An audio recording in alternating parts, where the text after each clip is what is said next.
ఎన్నికల సంఘం పక్షపాతంగా పనిచేయడం నాలాంటివాడికి అసహ్యం. నాడైనా నేడైనా సరే. ఇవాళ నీలం సాహ్ని గారిని చూశాక నిమ్మగడ్డ రమేష్ కుమార్ బెటర్ అనిపించింది. అప్పుడు వైసీపీ వాళ్ళు చేస్తున్న అరాచకాలకు సంబంధించి తెలుగుదేశం కంప్లైంట్ ఇస్తానో, బీజేపీ కంప్లైంట్ ఇస్తానో, జనసేన కంప్లైంట్ ఇస్తానో, పోలీసులు వివరణ అడిగేవాళ్ళు, అవసరమైతే పోలీసులు పక్కన పెట్టేవాళ్ళు, యాక్షన్ తీసుకునేవాళ్ళు. ఏదో ఒక యాక్షన్ కనబడేది. ఎన్నికల సంఘం అనేది స్పందిస్తోంది అన్నటువంటి రూట్లో కనబడేది.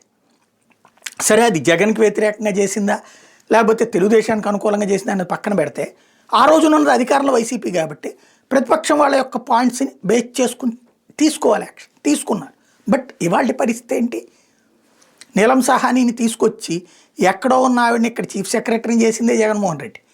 ఆవిడ ఎన్నికల కమిషనర్ అనేటటువంటి పాయింట్లో అపాయింట్ చేస్తే, ఎన్నికల కమిషనర్ పదవీ కాలాన్ని కుదించి అపాయింట్ చేస్తే దానికి కుదరదని చెప్పి కోర్టు చెప్పినటువంటి సందర్భంలో ఆమెకి సలహాదారు పదవి ఇచ్చింది ఆయనే.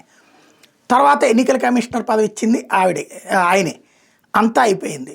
తీరా చూస్తే బాధ్యతగా ఆవిడేమీ వైసీపీకి ఫేవర్ చేయక్కర్లా, బాధ్యతాయుతమైనటువంటి తత్వం. టీవీల్లో బ్రేకింగ్లు వస్తున్నాయి, ఇన్సిడెంట్స్ కనబడుతున్నాయి, పోలీసులు వివరణ అడగటం, ఏ పోలీసు అయితే వివాదాస్పద పాత్ర పోషిస్తున్నారో వాళ్ళని పక్కన పెట్టడం, అలాగే అవసరమైతే ప్రత్యేక పరిశీలకుల్ని పంపించి చెక్ చేయించి నివేదికలు తెప్పించుకోవడం. ఇది చేయకపోతే ఇంకెందుకు అసలు ఎన్నికల సంఘం? అడుక్కుతేనా వాళ్ళే చూసుకుంటారు కదా, లోకల్ ఉన్నటువంటి రాజకీయ నాయకులను అధికారులు కలిసేసి. ఇంక ఎన్నికల సంఘం ఎందుకు? దాంతోపాటుగా అసలు తెల్లవారుజాము నుండి అరాచకం జరుగుతున్నప్పుడు ఎన్ని మాట్లాడాలా, ఎంత జరగాలి?